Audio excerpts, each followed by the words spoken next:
कहीं ना कहीं ये बात तो लगती है कि अमेरिका पछता रहा है अफगानिस्तान को छोड़ के, लेकिन जिस तरह की एग्रेसिवनेस अमेरिका ने दिखाई है 48 घंटों के भीतर उन्होंने उस शख्स को ढूंढा जो मास्टरमाइंड था इस हमले का, उसको मार गिराया। किस तरह से आने वाले वक्त में अमेरिका की स्ट्रेटेजी को आप देख रहे हैं बतौर डिफेंस एक्सपर्ट? नमस्कार जी। ऐसा है कि अमेरिका का वहां से जाना अब 20 साल लगा के उन्होंने एक फौज तैयार करने के अंदर, और जितना ये असला अभी तालिबान सारा अफगानी फोर्सेस के पास था, तो अमेरिका को सबसे बड़ा जो मैं कहूँगा रिग्रेट है वो यही है कि उन्होंने इतने साल लगा दिए कि अफगानी फोर्स को तैयार करने के लिए, अफगानी फौज को तैयार करने के लिए, पर जो इनके अफगान के अंदर जो इंटरनल फॉल्ट लाइन्स है, अपने जो एथनिक ग्रुप्स हैं, वो उसको नहीं हटा सकते। वो इसीलिए जो आपने देखा जैसे ही तालिबान शुरू हुआ उसने अपना जो कार्रवाई शुरू की, जब भी अनाउंसमेंट हुई अमेरिका की उन्होंने विड्रॉल करना, तालिबान ने अपना कार्रवाई शुरू की, इनके लोगों ने हथियार डाल दिए। तो ये जो अमेरिका है उसके लिए रिग्रेट करता है, और जितना ये असला जो है उनके हाथ में अब ये तालिबानियों के हाथ में चला गया है जो इन्होंने अफगान फौज को दिया था। तो ये एक बात है। दूसरी बात आप ये देखिए कि मेरे को सबसे बड़ी जो अच्छी बात यह लगती है कि ड्रोन जो ये उड़ा है अभी, ये ISIS-K के जो उसके सरगना को मारने के लिए, ये पाकिस्तान से नहीं उड़ा, ये मिडिल ईस्ट से उड़ा है। इसको ये दर्शाता है कि आज जो है अमेरिका ने डिसीजन लिया है कि पाकिस्तान के अंदर बेस नहीं बनाएंगे वो, क्योंकि इसका ये मतलब है कि आज तक जितने 20 साल से जो पाकिस्तान इनको बेवकूफ बना रहा था, अब अमेरिका पूरा जान गया है कि पाकिस्तान भी इनके साथ मिला हुआ है, चाहे वो तालिबान है, चाहे हक्कानी नेटवर्क है, चाहे ISIS-K है। और इसके बाद आप नेक्स्ट कदम देखिएगा, जब अमेरिका इवैक्यूएट कर लेगा अपने सारे लोगों को यहां से, पाकिस्तान के ऊपर भी गाज गिरने वाली है।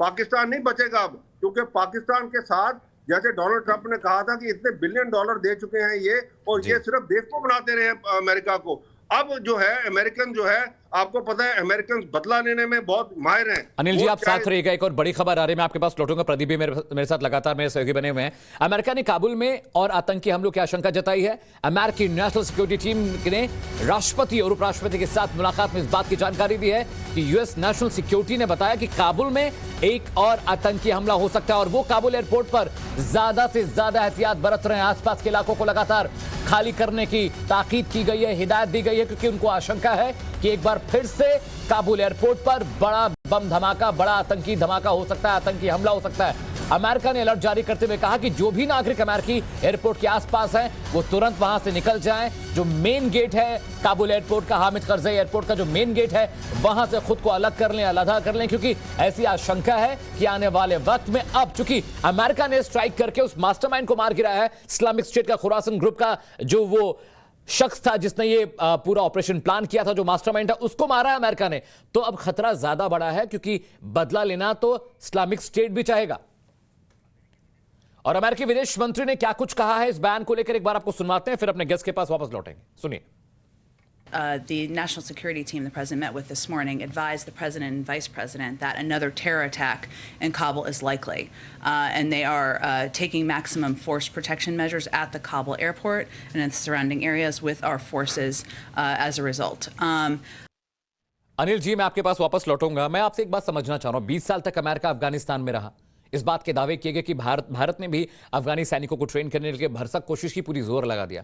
अमेरिका भी यह दावा करता रहा कि हम अफगानिस्तान के सैनिकों को तैयार कर रहे हैं इसी मुश्किल वक्त के लिए, कि कल को अगर अमेरिका अफगानिस्तान से विड्रॉ करता है तो वहां की जो अफगान आर्मी है उनसे दो हाथ कर सके। लेकिन हुआ क्या, अमेरिका ने सिर्फ ऐलान भर किया था गौर साहब कि हम छोड़ रहे हैं अफगानिस्तान, और ऐसा लगा कि अफगानिस्तानी फौज ने सरेंडर कर दिया, अपने हथियार डाल दिए। तो कैसी ट्रेनिंग थी, क्या स्ट्रैटेजी थी ये? देखिए, यही मैं आपको बता रहा हूं। बेसिकली अफगानिस्तान के अंदर जो ये करप्शन इतनी ज्यादा थी, और ये जितने वहां पे लोग थे, जो अफगानी फोर्सेस के, जो अफगान आर्मी के जो लोग थे, तनख्वाह उनको मिल रही थी अमेरिका से। अब उसके लिए क्या है, एक तो फिगर्स इन्फ्लेट किए गए, जहां उनके पास अगर 200 सैनिक थे, वहां वो बताते थे जी हमारे 400 सैनिक है। अगर उनके पास कुछ और चीज थी, वो कहते जी हमें ये चीज चाहिए। तो वो उनको पता था ये सारा एड जो आ रहा है अमेरिका से आ रहा है। सबसे बड़ी बात तो वो थी। और दूसरी बात देखिए, इनके इधर फौज में अब पता लगा है कि इनके फौजियों के पास खाने के लिए नहीं था, एम्युनिशन नहीं था, आर्म्स नहीं थे। तो ये जितना सारा कुछ आज आप देख रहे हैं, ये सारा कुछ, इसका मतलब ये है कि ये लास्ट मैन के ऊपर जो असली जो सैनिक है उस तक नहीं पहुंच रहा था। और इसमें अमेरिका की चूक हो गई, क्योंकि अमेरिकन जो है वो ये नहीं देख सके उधर, क्योंकि इनकी नाक के नीचे ही ये तो है अफगानी जो है ये इस हिसाब से हेरा फेरी कर रहे थे, एक तो पैसे की, एक तो इन्फ्लेटेड फिगर्स की, और तीसरी बात ये थी कि जो इनके अंदर एथनिक अपने ग्रुप्स हैं, देखिए अफगानिस्तान के अंदर इतने ग्रुप्स हैं, और वो तजाकी है, चाहे हजारा है, चाहे दूसरे हैं, वो सारे के सारे क्या हुआ, जब तालिबान ने एक बार जब शुरू कार्रवाई की तो वो एकदम वहां से छोड़ के फौज की फौज, पूरी रेजिमेंट की रेजिमेंट तजाकिस्तान भाग गई, कोई दूसरी जगह भाग गए,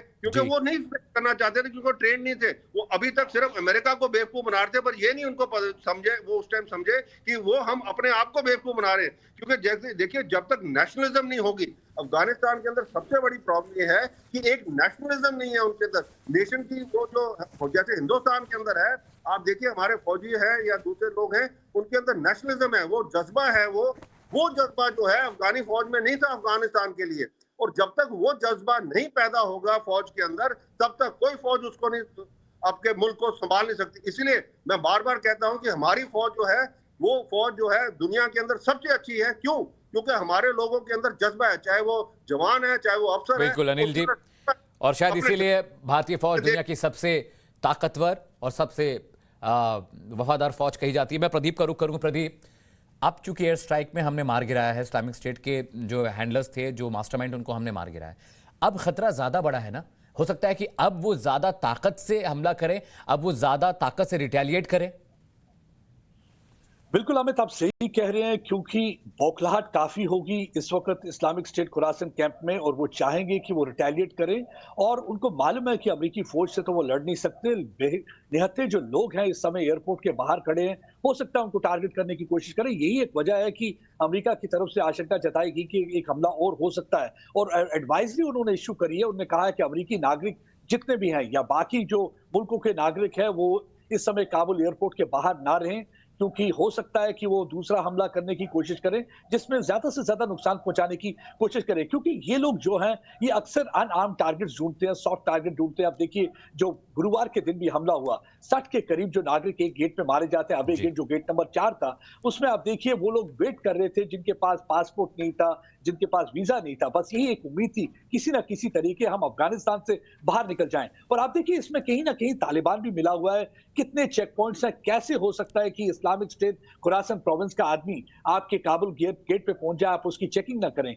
ये वजह ये थी कि अफगानिस्तान की तरफ से भी तालिबान की तरफ से भी एक फरमान आया था, जिसमें उन्होंने कहा था अफगानी नागरिकों से कि आप देश छोड़कर ना जाइए। ये वजह ये नहीं थी कि उन्हें बहुत प्यार है उन लोगों से, वजह ये थी कि उन्हें मालूम है कि जो लोग देश छोड़ के जाना चाहते हैं, उन्हें तालिबान का रूल जो है स्वीकार नहीं है, उन्हें तालिबान की आइडियोलॉजी स्वीकार नहीं है, इसलिए वो देश छोड़ के भागना चाहते हैं और किसी ना किसी तरीके से उनको परेशान करना चाहते थे। हमने देखा है कि कैसे घरों में सर्च की जा रही है, उन लोगों को ढूंढा जा रहा है, उन लोगों को मारा जा रहा है, डिटेन किया जा रहा है, अबडक्ट किया जा रहा है, कई डिसअपीयरेंस के केसेस हो रहे हैं। और कहीं ना कहीं आप देखिए, मेरे ख्याल से अमेरिका को भी ये समझना होगा, इस वक्त तो ये नाम है, नाम में क्या रखा है, बात देखिए आप, इनका एम एक ही है, और एम क्या है?